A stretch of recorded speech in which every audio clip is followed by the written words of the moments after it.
Well, okay, Phil, you've just said that you've got 5% of premium users, don't you? That's the ideal point because of the loyalty and the number of.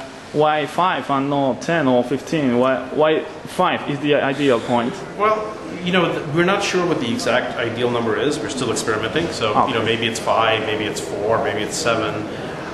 But it's not. It's definitely not 20. It's definitely, I think, somewhere around 5. Because basically, we have this, this long-term business plan. So we want to make sure we get as many people as possible using Evernote for life. And if the premium users are too high, let's say it was 20%, that would mean that we're making a lot of money today, but for everyone who decides to pay, someone else probably decides that, the free version isn't good enough, so they're going to leave. Because if 20% are paying, that probably means that there's too big of a difference between the free version and the premium version. So by our math, we wind up losing a lot of people, and as soon as we lose someone, we lose all of the value that we would get for them for their whole lives. Yeah. So it's important for us to kind of have that balance where a small number pays, maybe around 5%, maybe 6, maybe 7.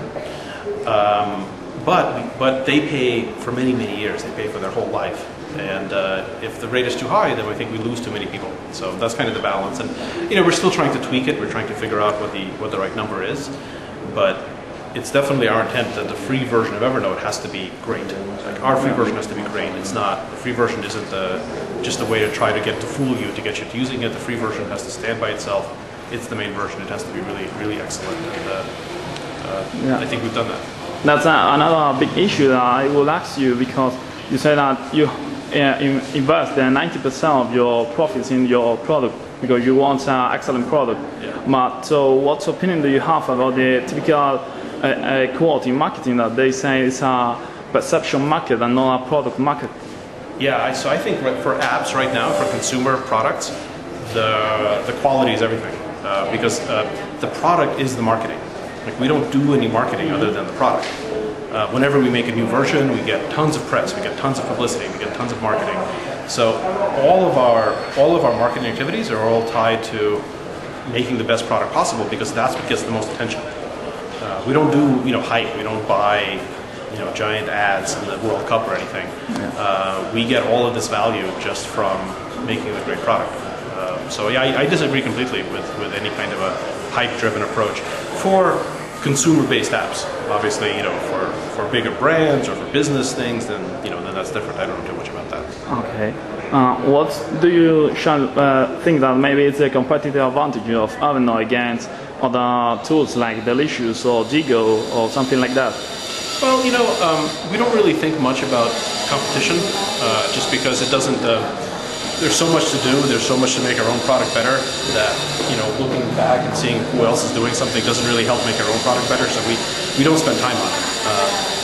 I think the unique thing about Evernote is that it's a platform for all of your memories.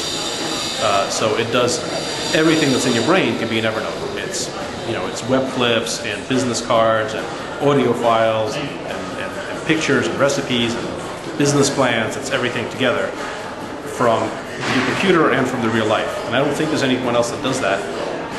But even if there were, even though there's a lot of competition, we just wouldn't really pay attention, because worrying about competition doesn't actually help. You don't know who the biggest threats are going to be. Probably the biggest threat to Evernote competitively isn't any company that exists today. It's probably, it could be a company that some of the people in here launched. We just don't know. And worrying about it doesn't help, so we don't worry about it. Yeah, talking about those people, what advice do you have for someone who wants to run a startup relational with apps of education or retain the concept of the internet, like Evernote, for example? If you want to run a startup today, what advice do you give for funding, make a buzz on the internet, catch users, for example? What advice do you have for someone? Well, or what was the beginning of Evernote? I think at Evernote we kind of cheat. We do one thing which is I think pretty unusual for companies, which I've never been able to do before. So Evernote is my third company, and in my first two companies, my first one was we sold to big businesses. The second one we sold to governments. And the unique thing about Evernote is we build the product for us. Like, we are the target users. We're building it for ourselves, which was never true before. When we were selling security products to governments, we're not a government, so we don't really we don't love it. We're not building it for us. And as soon as we started building for us, everything became much easier because we had this sense that like we know who our target audience is because we are our target audience. So my advice is, especially if this is somebody's first time doing a company, it's much easier to build something that you yourself love. Okay. Because if you do that, you have a really good gut basis for making all decisions. You say, well, would I really love it myself? You don't have to guess, well, would I love it if I was a investment banker, if you're not an investment banker? Or would I love it if I was a 12-year-old girl, if you're not a 12-year-old girl? So I'd say the easiest thing is to build something for yourself. And if you can do that, then everything else becomes much simpler. If you can't, obviously not everything can be built for yourself. Then it's much more complicated. But we cheat at Evernote, we build it for us.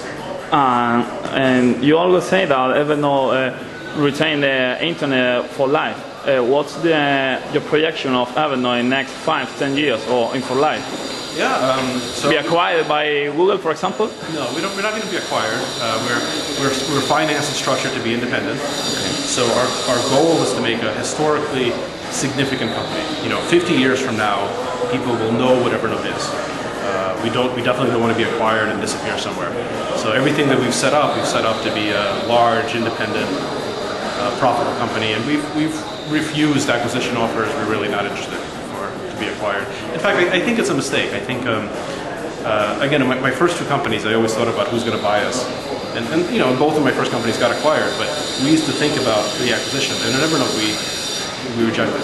We don't want to be acquired at all. So 50 years from now, we want to be a major independent company that's still around, but still producing great products.